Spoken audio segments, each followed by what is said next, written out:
मेरी बेटियां मेरी बहनें मशहूर होना चाहती हैं और अपने फॉलोइंग बढ़ाने के चक्कर में थोड़ा जिस्म दिखाएंगी, फिर और दिखाएंगी, फिर और दिखाएंगी। लोग कहते हैं ये रमजान के महीने में बिल्कुल जो है वो अच्छे कपड़े पहनती है और कहती है रमजान में ठीक कपड़े पहनेंगे, इस वजह से रमजान का महीना है। कितनी बड़ी शैतान है ये लड़कियां, ये बदतमीज लड़कियां, ये बिगड़ी हुई लड़कियां, ये टिकटॉकर, ये फेसबुकर, ये इंस्टाग्राम पर जो रील बनाने वाली बच्चियां, ये समझती है कि इससे इनको शोहरत मिलेगी। शोहरत इज्जत अल्लाह के इख्तियार में है। इंस्टाग्राम और फेसबुक पर इज्जत नहीं है, इज्जत तो अल्लाह के करम के अंदर है। तो उसके करम में तलाश करो मेरी बेटियों, मेरी बहनों। और इसकी जिंदा मिसाल यह है कि पूरी दुनिया की जितनी टिकटॉकर है, जितनी इंस्टाग्राम पे रीलें बनाने वाली है, जिनके मिलियन मिलियन सब्सक्राइबर हैं, और वो सारी मिल भी जाए फिर भी उस एक लड़की की बराबर इज्जत नहीं कमा सकती जिसने कर्नाटक में खड़े होके अल्लाह अकबर का नारा लगा के कहा था कि मैं अपनी जान दे सकती हूं मगर अपना पर्दा नहीं छोड़ सकती। दुनिया ने देखा कि सिर्फ हिंदुस्तान में नहीं, पूरी दुनिया में अल्लाह ने उस लड़की को इज्जतें अता की।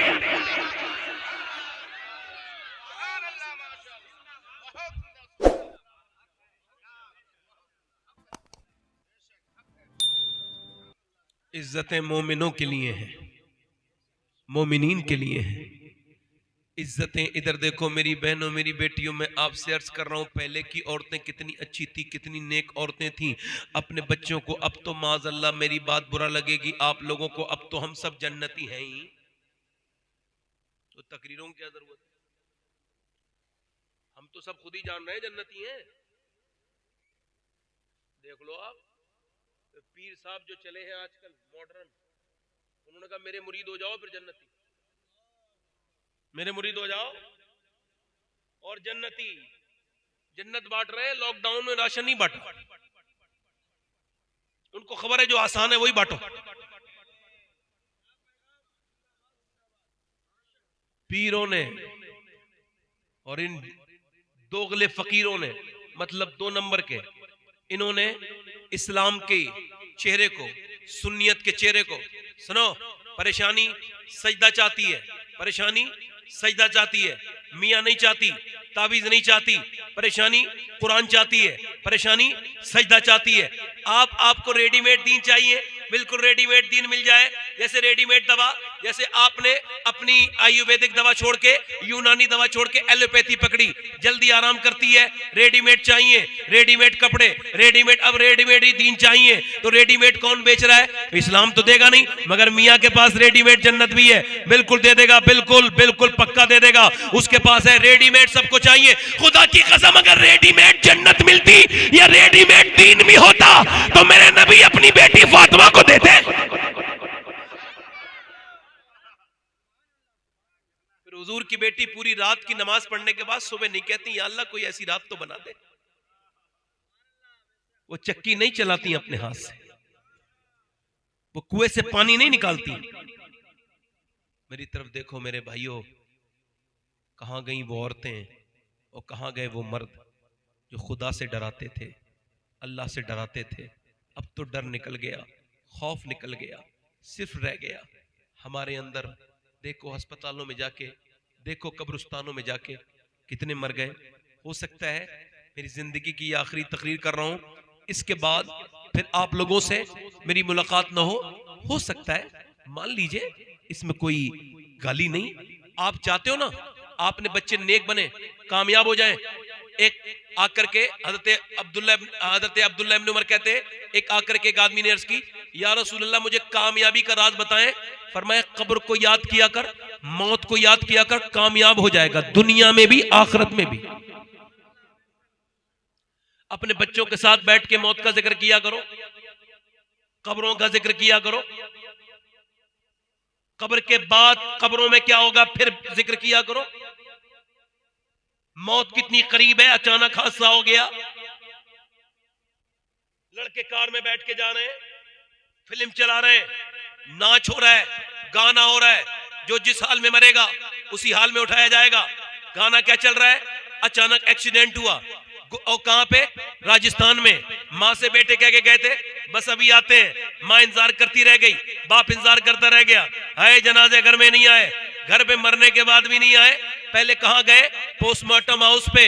पोस्टमार्टम हाउस में क्या हुआ, क्या होता है कभी देखा है?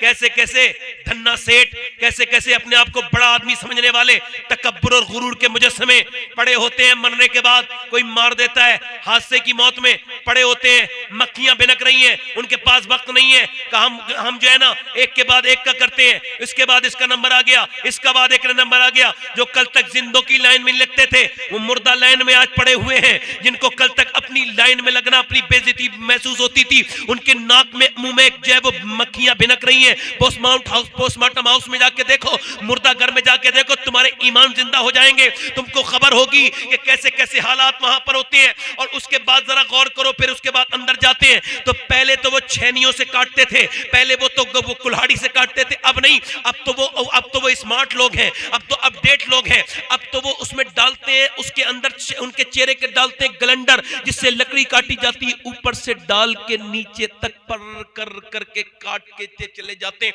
हुजूर फरमाते हैं जब मुर्दे का हाथ पकड़ता है ना गस्साल, तो मुर्दा कहता है आराम से उठा, तेरे उठाने से बड़ी तकलीफ होती है। अच्छा मुझे बताओ, वो 4 लाशें जब चिर चिर के अपने घर में आई, अल्लाह अकबर, उसको गुस्ल देने वाले ने जब पकड़ा होगा तो उसको एहसास ना हुआ होगा। मैंने भी ऐसे कई जनाजे को गुस्ल दिया है। जब मैं ऐसे जनाजे पे हाथ लगाता हूं तो सोचता हूं अल्लाह जब मेरी मौत हो तो सफर में रहता हूं, मुझे पोस्टमार्टम वाली मौत से बचा लेना।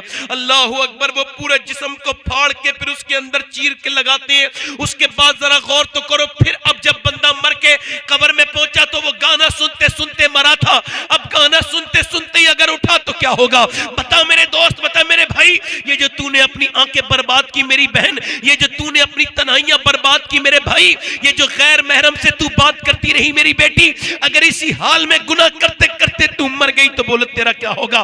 बता, मैं तुझसे पूछता हूं नौजवान, ये क्या तेरी आंखें थी जो तूने अपनी आंखों को ये आजाद समझ लिया? नहीं नहीं, ये अल्लाह की अमानत है। तेरी आंखें, तू क्या समझता है अल्लाह तुझे देख नहीं रहा है? नहीं नहीं, वो मोबाइल की स्क्रीन पर अल्लाह का कलाम पढ़ने वाले, अपना कलाम पढ़ने वालों को भी सुन रहा है, वो कुरान पढ़ने वाले को भी सुन रहा है, वो अपने मोबाइल की स्क्रीन पर गैर लड़कियों को वीडियो कॉल करने वाले को भी देख रहा है, वो उनको भी देख रहा है जो रात को थिरकते हैं, वो उनको भी देख रहा है जो मुसल्ले पे उसके सामने बिरकते हैं, वो सबको देख रहा है। उससे कोई गाफिल नहीं है, वो किसी से गाफिल नहीं है। और सुनो, वो तकरीर करने वाले के दिल को भी देख रहा है, वो सुनने वालों के दिलों को भी देख रहा है, वो जलसा कराने वालों को भी दिल को देख रहा है, वो जलसे में आने वालों को भी दिल को देख रहा है। और उसी के पास सबको जाना है, कोई राह फरार नहीं है, उसी के इख्तियार में सब है। तुम्हारी मेरी जिंदगी सबकी। क्या समझते हो? मेरे नबी फरमाते हैं आंखों से देखना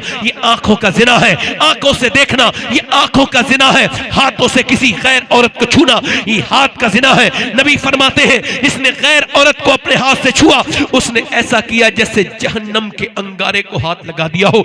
सुअर के जिस्म से जिस्म लगना इतना बुरा नहीं जितना गैर औरत के जिस्म से जिस्म लगना बुरा है। ओ मेरे दोस्तों, ओ मेरे भाइयों, ये तुमने इंस्टाग्राम पे अपनी जिंदगियां बर्बाद कर ली। ओ मेरी बेटियों, मेरी बहनों, तुमने भी लड़कों के चक्कर में अपनी तन्हाइयों में आग लगा दी।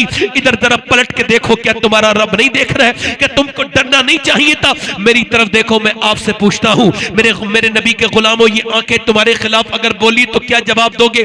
कयामत के दिन ये हाथ तुम्हारे खिलाफ बोले तो क्या जवाब दोगे?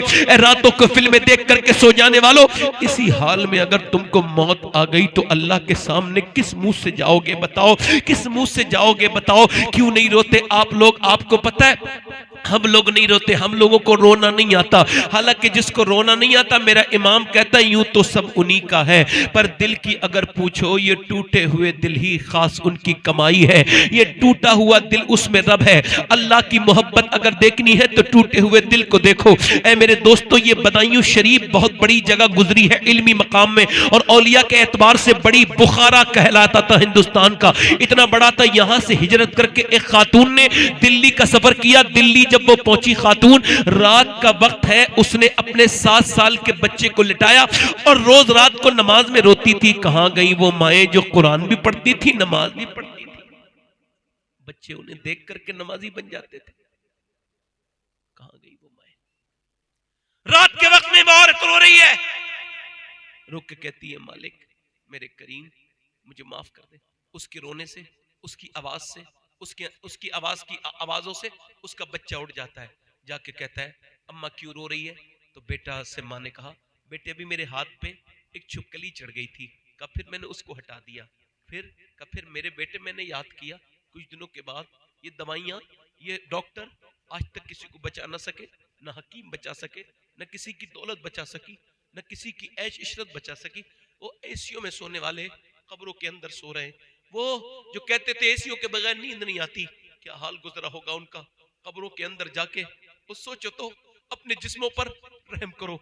मेरे नबी फरमाते, वो औरत कहने लगी, मेरे नबी फरमाते जब कब्र में रखते हैं मुर्दे को, और मुर्दे को रखने के बाद ऊपर से तख्ते लगेंगे, ऊपर से मिट्टी डाली जाएगी, फिर वो जाते हैं, वो मुर्दा कहता है कहां जा रहे हो?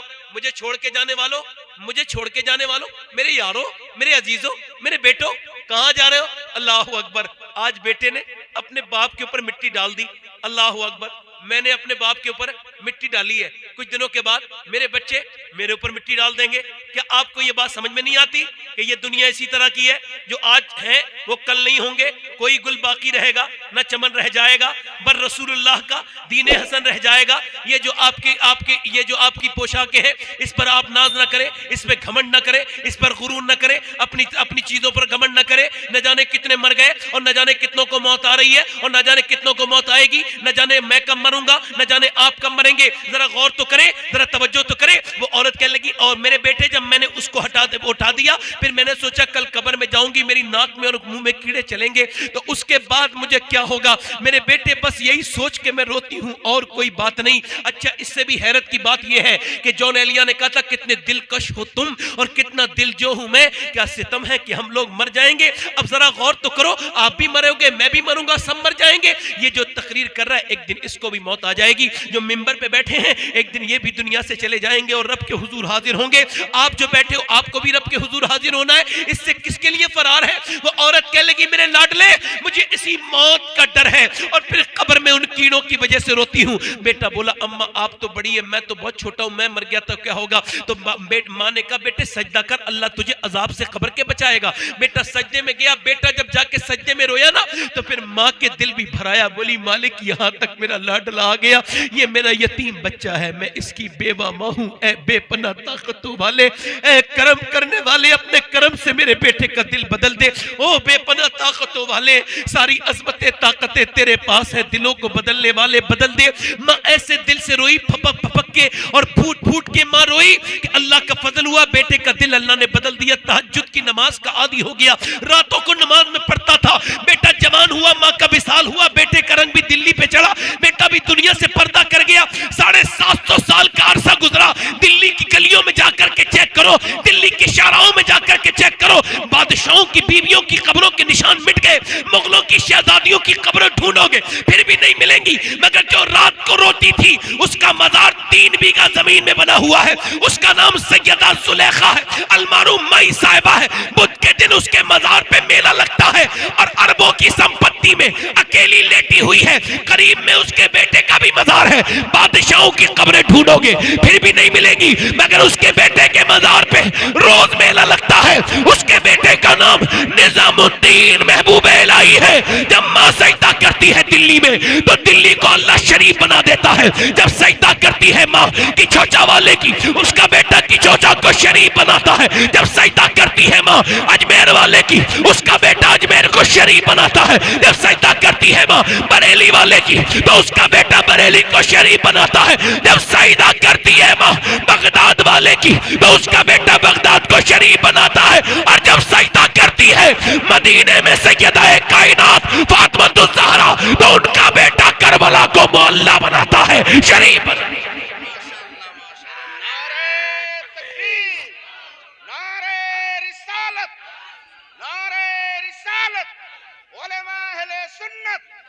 सैयद शबाहत हुसैन साहब क़िबला, नारे तकबीर, नारे रिसालत, सुभान अल्लाह, माशाअल्लाह, बहुत खूब हज़रत, बहुत खूब।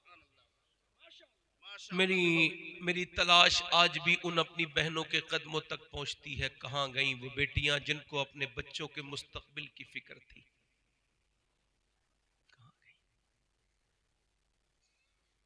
अब तो बच्चों को पालने के बजाय मोबाइल दे देती हैं, जैसी बच्चा रोया मोबाइल दे दिया।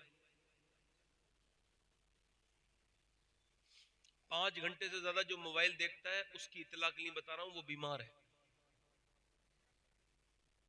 जो आम तौर पर काम कोई नहीं उसे फिर भी मोबाइल देखता है, जिनके काम है स्क्रीन देखने के वो अलग है। ऑक्सफोर्ड यूनिवर्सिटी की अप्रैल की रिपोर्ट पढ़ लीजिए।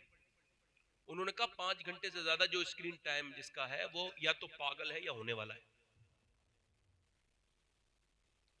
ये जो औरतें अपने बच्चे को रोते हुए मोबाइल देती हैं, ये मोबाइल नहीं देती, कैम्ब्रिज यूनिवर्सिटी ने कहा ये ड्रग्स देती हैं, जहर देती हैं। अगर यही हाल रहा तो अगले 10 साल के अंदर जहां फकीर आपको मिलेंगे वहां मोबाइल के कुछ भिखारी भी मिलेंगे, जो आपसे ये कहा करेंगे 2 सेकंड के लिए मुझे मोबाइल चलवा दो।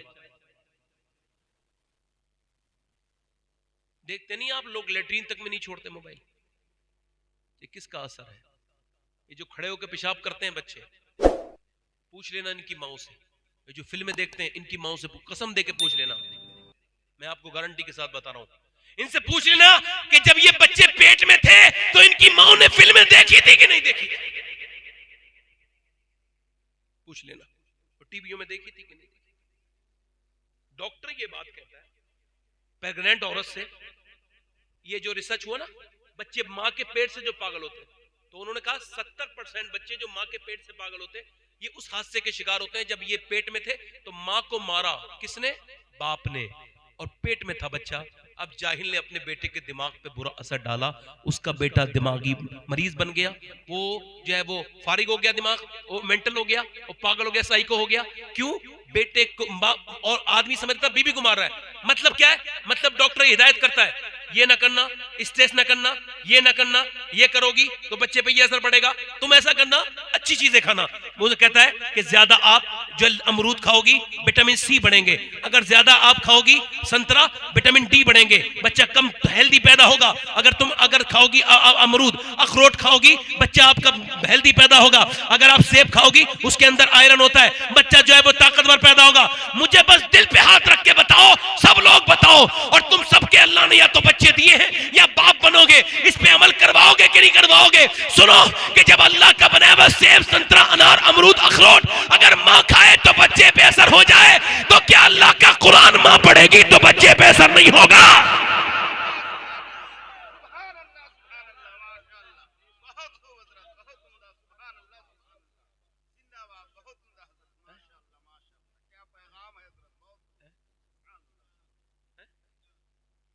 बताओ, जब कुरान पढ़ता है तो क्या क्या असर होगा? होगा नहीं होगा? होगा कि नहीं होगा? आला हजरत, दूर से बोलो आला हजरत। आए हाय, कुछ लोगों ने आला हजरत अपने भी बनाए मगर अब नहीं कह रहे। कई लोगों ने अपने आला हजरत बनाए थे मगर पीछे हट गए। अब जब उनके यहाँ उनकी महफिल में कोई उनके हजरत को आला हजरत कहता है तो लोगों का दिमाग बरेली चला जाता है। मैं कहा यार तो और बड़ा नुकसान हो गया, आला हजरत के चक्कर में हजरत से भी गए।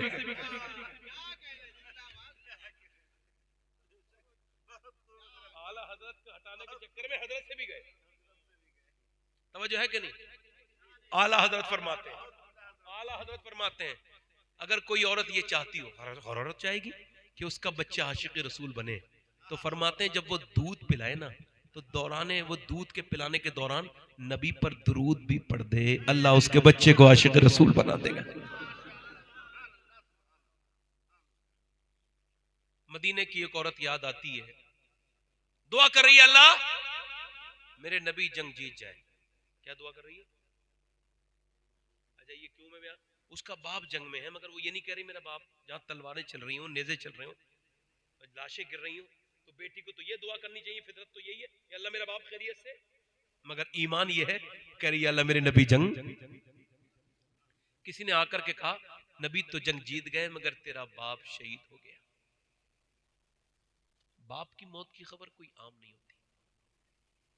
25 साल पहले सुनी थी मैंने, आज भी वैसा ही मामला है, हरा का हरा है। जब भी उनकी यादों की हवा चलती है वो जख्म फिर से हरा हो जाता है। मैंने बड़ी निगाहें देखी और निगाहों में प्यार भी बड़ा देखा। मैंने शफकतें देखी आंखों में, मगर उन शफकतों का कोई जवाब नहीं था जो बचपन में देखी थी। उन आंखों को अगर अल्लाह करे तो जन्नत में जाऊं और मेरे बाप भी जन्नत में जाएं तो देखूं, और बाप से ये ज़रूर कहूं मैं बहुत छोटा था जब आप आ गए थे।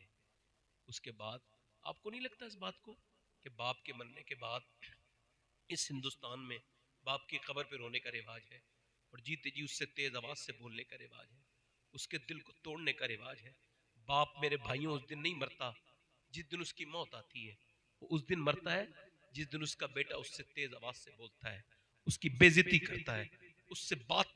और आज जिसके बाप हैं उसको कोई कदर नहीं, और जिसके चले गए वो ढूंढता है, वो रोता है। कोई घर बनवा के रो रहा है कि काश मेरा बाप होता, कोई घर से बाप को निकाल रहा है। अजीब दुनिया है, अजीब मिजाज है, अक्लमंद लोगों की कमी है। औरत दुआ कर रही है, या अल्लाह मेरे नबी तेरा बाप शहीद हो गया, तेरा बेटा भी शहीद हो गया, और तेरा भाई भी शहीद हो गया, 3 शहीद हुए एक घर से।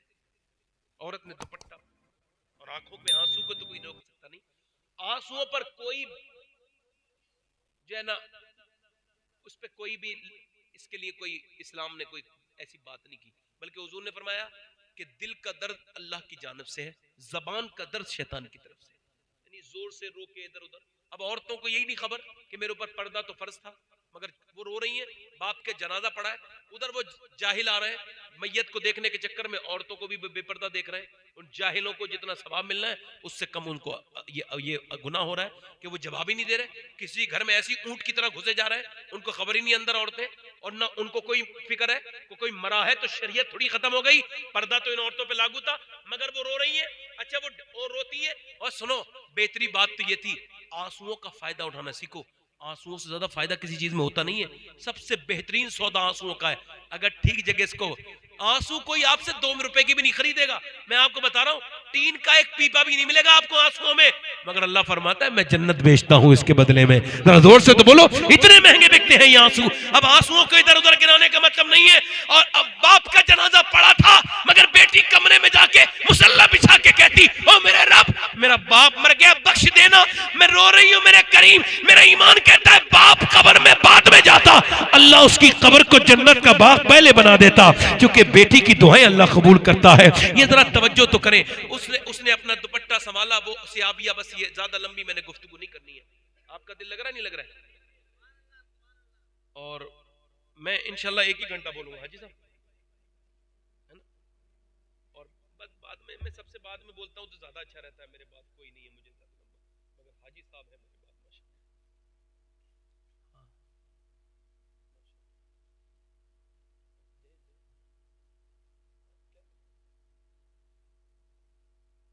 हाँ, जहेज की बात करें, जहेज लेना भी नहीं चाहिए, देना भी नहीं चाहिए, है ना?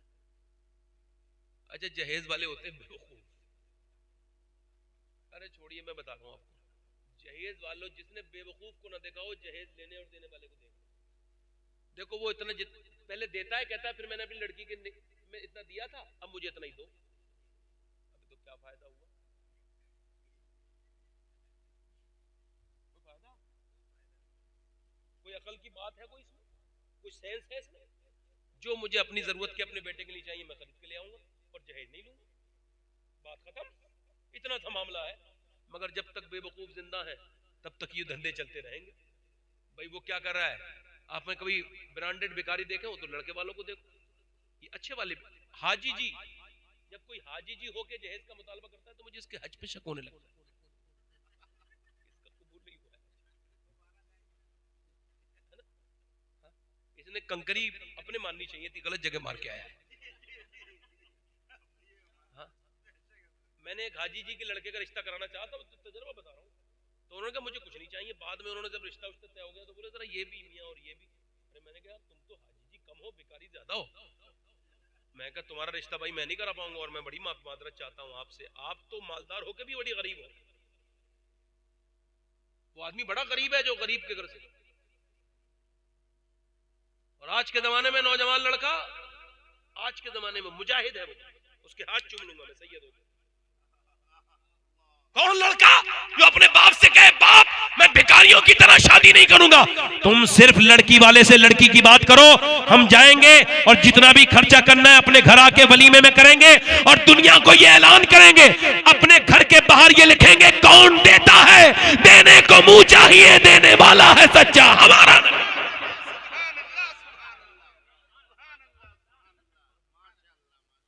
बस मैं उस खातून की बात पूरी करूं, दिल लगा के बोलो सुभान अल्लाह। बाप उसका शहीद हो गया, बेटा शहीद, कपड़े पहन के चली, दुपट्टा ओढ़ के चली।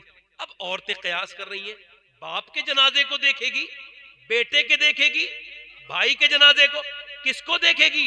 किसी ने कहा नहीं नहीं, बाप से प्यार ज्यादा होता है, माँ है, बेटे को देखेगी। मगर हाय, उस पे कुर्बान जाऊं मैं। जब वो गई ना, तो उधर जिधर लाशें पड़ी थी ना, उधर जनाजे, उधर नहीं गई जिधर हुजूर ऊँटनी पर सवार थे, वो उधर गई और जाकर के ना हुजूर की ऊँटनी के नीचे जाके बैठ गई, खड़ी हो गई। हुजूर ने उसकी तरफ देखा और दुआ फरमाई। हुजूर की आंखों में आंसू है, अल्लाह तुझे सब्र दे, तेरा बाप, तेरा भाई, तेरा बेटा शहीद हो गया। हुजूर को देख के रोने लगी, या रसूल अल्लाह मैं आपको देखने आई थी, आप सलामत हैं तो मेरा सब कुछ सलामत है या रसूल अल्लाह, आप सलामत हैं, मैं आपको। फिर अपने बाप के भाई के जनाजे पे गई, पर्दे में गई, मेरी बेटियों, मेरी बहनों, ये जो टाइट लिबास पहनती हैं, इन सब बहनों से बताओ ये हराम है, कब्र में तुमको जाना है, कॉकरोच से डरने वाली। वो जब पर्दे में गई ना, तो सुनो, लोगों ने कहा बाप भाई सब शहीद हो गया और तेरा पर्दा अभी तक वैसे ही है। कहने लगे बाप को मौत आई है, मेरा इस्लाम जिंदा है। बाप मेरा बाप को ही तो मौत आई है, इस्लाम तो मेरा जिंदा है। वो पर्दे में खातून, में इसके मिसाल देखना चाहता था, ऐसी मिसाल कहीं और है तो मुझे अल्हम्दुलिल्लाह ऐसी मिसाल इस दौर में भी एक जगह मिली। बता रहा हूं, मैं सैयद हूं, अल्लाह का शुक्र है, मगर फिर भी अगर उस खातून का मुझे जूता मिल जाए जिसने ये बयान दिया है फिलिस्तीन की, तो मैं मरने के बाद अपने कफन के ऊपर सीने पर वो जूता रखने की वसीयत करूंगा।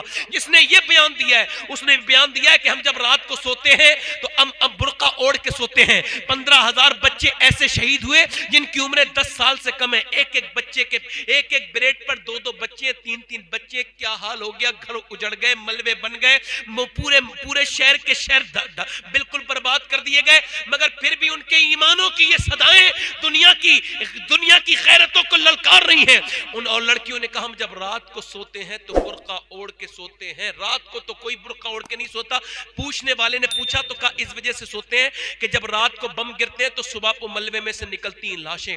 हम ये सोच के सो जाते हैं कि जब सुबह को हमारे मलबे में से जिस्म निकलें तो बेपर्दा नहीं होने चाहिए, पर्दे में होने चाहिए, ताकि कल कयामत के दिन हुजूर की बेटी सैयदा फातिमा से मुलाकात हो तो हम जाके ये कह दें, ए नबी ज़ादी, हमारे घर उजड़े थे, हमने कुरान नहीं छोड़ा, पर्दा नहीं छोड़ा, कहाँ गई? काश मैं अपनी बहनों को बता सकता जो आज अपने फॉलोइंग के चक्कर में बेपर्दा हैं। काश मैं उन बेटियों को बता सकता जो सुकून की मुतलाशी है, कुरान छोड़ के। मैं अपनी बहन बेटियों से हाथ जोड़ के कहता, मेरी बेटो, कोई एक मेरी बेटी तो आज कह देती, हाँ सैयद साहब, मैं कह रही हूँ कि मैं अपने दिल में इरादा करती हूँ कि मैं आज के बाद दुनिया के फैशन की तरफ नहीं जाऊंगी, दुनिया मुझे छोड़ जाएगी, ये जवानी मेरा साथ छोड़ के चली जाएगी, मुझे कब्र में जाना है। काश एक बेटी कोई ऐसी होती, मेरी बेटी, मेरी बहन, तो मैं इस बात पे बात करता। आखिरी बात कर रहा हूँ, अभी 6 महीने हुए मेरी अम्मी का इंतकाल हो गया,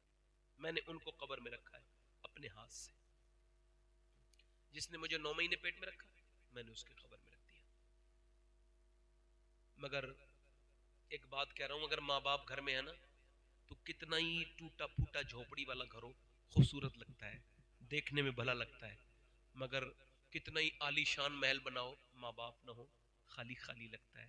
अच्छा, आप अगर ये कहें ना कि हसन रजा अतर साहब आशिक़ रसूल नहीं है, तो आपको ये कहना गुनाह तो है, ऐसा गुमान नहीं करना चाहिए, मगर ईमान पे कोई आपके फर्क नहीं पड़ेगा। आप कहेंगे मुबारक हुसैन मुबारक साहब ये आशिक़ रसूल नहीं है, तो आपके ईमान पे कोई फर्क, मेरे बारे में सोचेंगे, किसी भी आलिम के बारे में, किसी भी आदमी के बारे में, ईमान पे फर्क नहीं पड़ेगा। मैं जिसका नाम ले रहा हूं, अगर उसके बारे में आपने सोच लिया तो आपका ईमान रहेगा ही नहीं, क्योंकि उस हस्ती का नाम सैयदना उवैस करनी है। हुजूर ने अपनी जबान से फरमाया उवैस मेरा आशिक है, और जो हुजूर की जबान पे शक करे वो सैयदना उवैस अच्छा आपने और मैंने मदीना जिन्होंने नहीं देखा ना, तो पूछते हैं हुजूर का गुंबद कैसा है, जालियां कैसी है, दालान कैसा है। आला हजरत का शेर फरमाते फिर ना करबटली मदीने की तरफ, अरे चल झूठे बहाने वाले, मदीना क्या है, अल्लाह अकबर। जरा तवज्जो तो करें, लोग कहते हैं गुंबद कैसा है, और वो क्या पूछते थे मालूम है जब कोई आता था, पूछते थे हुजूर की आंखें कैसी हैं, हुजूर के होंठ कैसे हैं, बोलो जरा सुभान अल्लाह। हुजूर चलते कैसे हैं, बोलो जरा सुभान अल्लाह। हुजूर मुस्कुराते, माँ देखती थी पैरालिसिस थी, फालिज में पड़ी थी माँ, बेटे को देखती थी रोता है पूछता है, माँ ने पूछा ज्यादा प्यार करता है क्या, तो कुछ ना बोले। वासिफ अली वासिफ कहते हैं मोहब्बत खामोश कर देती है, बोलने के लायक इंसान के दिल को नहीं छोड़ती, खामोश रहे। माँ ने कहा देखना चाहता है, रोने लगे, माँ तुझे कैसे छोड़ के जाऊंगा। नबी ने फरमाया जिसके माँ बाप जिंदा हो वो जिहाद पे ना जाए, वो उनकी खिदमत करे, उनकी खिदमत से अल्लाह उस पर बड़ा फजल फरमाएगा। ओ मेरे भाइयों, मेरे दोस्तों, मेरे अजीजों, माँ कह लगी मेरे बेटे चला जा, मैं 3 पहर की इजाजत देती हूँ, मैं इजाजत देती हूँ ना, चला जा। उवैस ने जब सुना रोने लगे, माँ का हाथ चूमा, निकले घर से और मदीने की तरफ। मदीने का सफर है और मैं नमदीदा नमदीदा चला हूं एक मुजरिम की तरह मैं जाने में तैबा। दाता लाहौरी लिखते हैं मदीने में हुजूर के दरवाजे पे पहुंच के आवाज देते हैं, हुजूर के अल्लाह के रसूल तशरीफ रखते हैं, अंदर से आवाज आई हुजूर सुबह नहीं है, आप कौन है, का मेरा नाम उवैस है, मैं बकरी चराने वाला चरवाऊं हुजूर के पास, हुजूर का दीदार करने आया हूं, मेरे पास वक्त का मैं अल्लाह के रसूल है। आवाज आई नहीं हुजूर कल तशरीफ लाएंगे, ठहर जाओ सुबह को दीदार करके चले जाना। एक रात में बंदे को सिहाबी बनना था, मगर बंदर कहता है रोने लगे, बाहर से किसी की हसरतों ने दम तोड़ा, रो के बोले मैं जा रहा हूं, मेरी माँ बीमार है रुक नहीं सकता, मेरी माँ बीमार है रुक नहीं सकता। और कहने लगे कि हुजूर आए तो कह देना चरवाहा सलाम कह के गया है, मेरे लिए दुआ हुजूर से करा देना। ये कह के वापस होने लगे।